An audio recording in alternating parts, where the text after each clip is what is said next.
Hi, my name is Mona Jomanelis and welcome to Reading Culture, our very first book review. Dearest reader, have you ever wondered if you're living a life of balance? Have you ever asked yourself if you're living a life of meaning? Do you feel that you are caught up with issues of life and wondering, how can I take a breath? How can I start? Where does really starting point begin? How do I start? I have an amazing book that is an eye-opener, where it unlocks mysteries.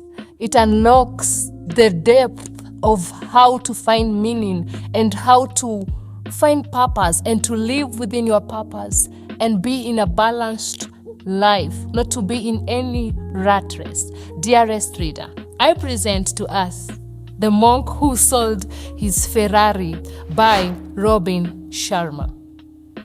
One of the amazing things that happened, it is a fable of a lawyer, a well-lived lawyer who lived a lavish life, a luxurious life. He owned a Ferrari. He also owned a home in a different island, and he was living the life, someone would call it the Madison lifestyle. And one time, in a courtroom, he collapsed.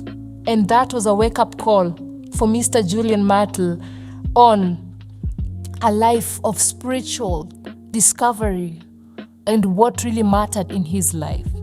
One of the amazing things that happened to him as he traveled to the east and met the sages of Savannah in the Himalayas.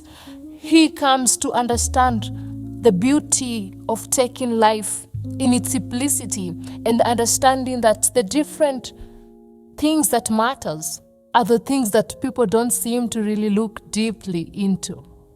Dearest reader, have you felt such? And indeed, it is a wake-up call for all of us to really live that life of purpose and meaning. It is a book of only 13 chapters, but in every journey, we learn nuggets to carry with in our day-to-day life. One of my take-home, or rather, one of the greatest things I've learned from the chapter 1 is to understand that indeed there's a help needed. And from that occurrence, Julian knew that something was amiss and he needed to address it and to address it as soon as possible. Later on, he meets one of the sages in Savannah who takes him through life and tells him what really mattered in life, understanding the different pillars of life and the different pillars that bring about a balanced life. And from chapter 7, we get to learn about a garden that we all have, and that is the garden of the mind, where we need to nourish it with the right thoughts. Talking about opposition thinking, many a times we are caught up with negativity and how the sages of Savannah walked through that.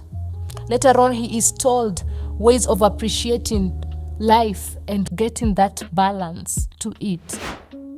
Dearest reader, one of the nuggets he's told, that is in chapter 9, we are taught the 10 rituals of life, as he will call it. One of the rituals we are being taught of is the rituals of solitude, understanding calmness and what it comes with it. The second ritual we learn is the ritual of physicality, the power of physical care. We all can. The third ritual is the ritual of life nourishment, understanding how we can enjoy and embrace the beauty of nature, even taking and eating from things that are alive, vegetables, talk of it, and how to balance life while at it. The fourth ritual is the ritual of abundant knowledge, where he encourages that we read books, encouraging the learner who he was talking to regularly devote themselves into reading. The fifth ritual is the ritual of personal reflection, having those introspective moments and getting to know what really matters in my life and where do I need or where need I improve myself. like the sixth ritual is the ritual of early awakening, waking up early, waking up with the sun and getting to balance your day and understanding what really matters is how did I start my morning, dearest reader. The seventh ritual is the ritual of radiant living, the ritual of music.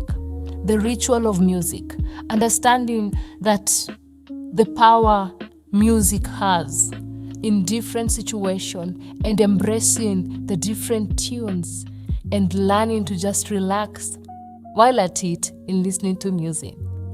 The eighth ritual John Mental talks about is the ritual of the spoken word, having what do you believe in? They call it the mantras. What are some of the things that you speak about yourself, that you talk of, dearest reader? The ninth ritual is the ritual of a congruent character. How do you do? What do you do daily? What models you? And how do you bring about to be who, or rather the version you want to see? And the last ritual is the ritual of simplicity. Dearest reader, they say life is very simple, but the complexity comes with us who define it.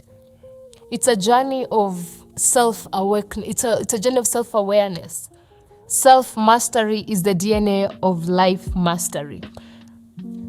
I present and I urge us to take part in reading the book, where Paul Coelho, the author of The Alchemist, says it's a captivating story that teaches us it delights. Dearest reader, The Monk Who Sold His Ferrari by Robin S. Sharma. Enjoy your read, and I would love to hear how did you pick or get from the book. Till next review, bye. Be sure to subscribe, like, and share, and give your honest thoughts on what you found in your readership. For now, bye.